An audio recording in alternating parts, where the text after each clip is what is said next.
It is finally time to get to using Tor with the deep web. This is what this course is all about. Hopefully you are excited for this as much as I am.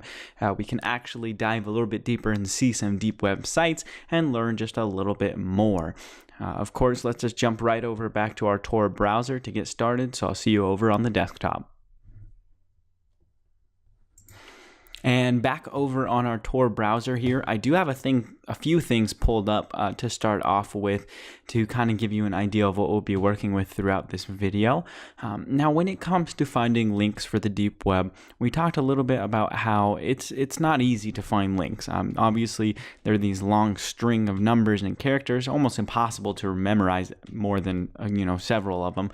And on top of that, they're always changing. That link might change, it might become different, and so you can never really truly know. So a good source for just random links that you can kind of explore around on would be the hiddenwiki.org, and they have plenty of links on there, although you'll find while going through this list, for the most part, most of them will not work.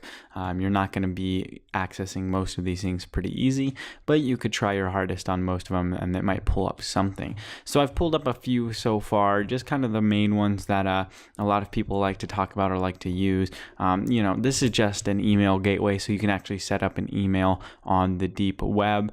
Nothing too crazy about this. This is a pretty popular website selling the psychedelics and other sorts of drugs like that. And then of course you have like a Gram search engine, and this is actually one of the cooler sites on the deep web because you can actually search per what you want.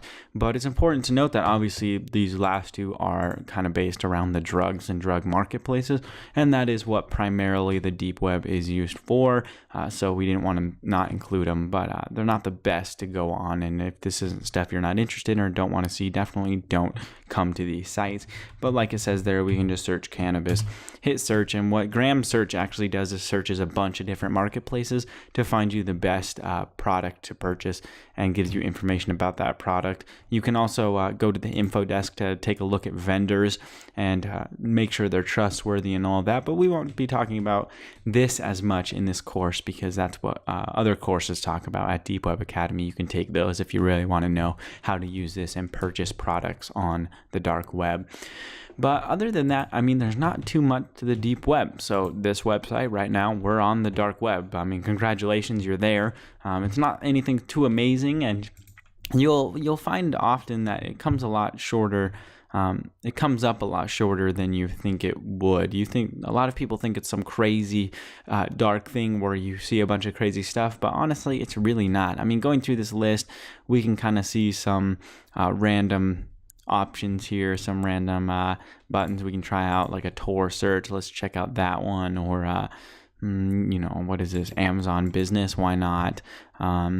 There's a lot of different sites, and most of these on here, like we said, are not going to be working, but they're pretty cool, and we can try to load them up and see if we can't even see anything on them.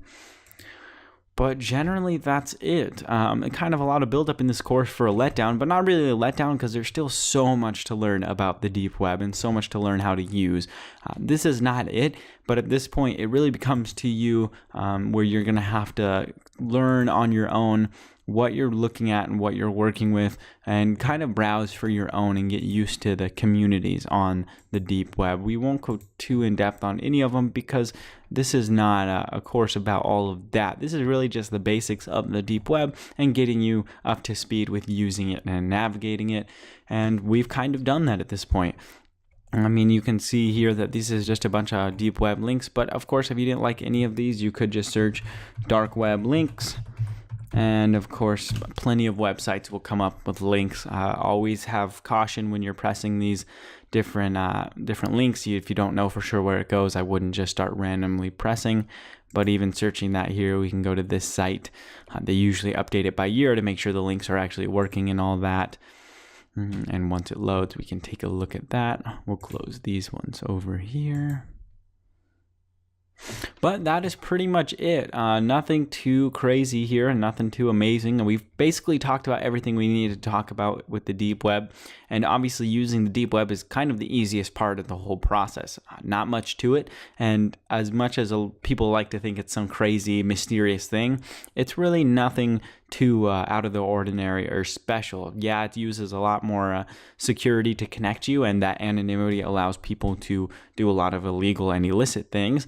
But when it comes to the deep web, you're just looking at something as a useful tool for a lot of people. And with privacy comes that idea that people just want to not always be watched and want to always be followed. So hopefully this video gave you a better understanding of really navigating the deep web. And while it wasn't anything too crazy, hopefully it was interesting to you. And our website is finally loading here. That took forever. But in the next video, we're actually going to talk about some of the things that are missing in this to kind of give you a better understanding of what you want. So the biggest thing people want out of the deep web is to actually be able to purchase from marketplaces like Alphabay or the Dream Market. These are very popular marketplaces that sell products on the deep web. A lot of people want to learn how to use these. So in the next video, we'll talk about what you need to independently research or study to get more comfortable with using the deep web and actually purchasing products and sending messages and sending emails and learning how to do that and actually communicate with people over the deep web. So hopefully this video was good and you enjoyed it, and go ahead and head to the next one to continue your learning.